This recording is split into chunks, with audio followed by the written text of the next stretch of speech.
Hello everyone! In today's video, I'm going to show you how to add a degree symbol to your math equation. If you're creating questions or a presentation about mathematics and you're not sure how to use Canva, here's how to do it. Go to the Apps section by navigating to the sidebar on the left side of the Canva interface and search for Equation. You'll see the Equations option. Click on it to open. Once opened, just add a number. For example, I will use 12. To add a degree symbol above 12, go to the Advanced section. The Advanced option will show you many variations for mathematics, including arrays and various symbols. Then, navigate to Chemistry at the bottom. You'll find it there, as you can see.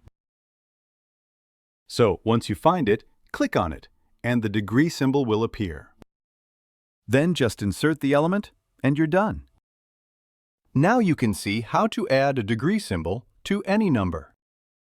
It's a really simple process, and you can do it within a few minutes or seconds.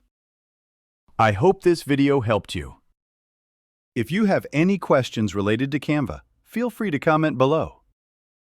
I'll be answering all your questions, and I'll see you in the next video.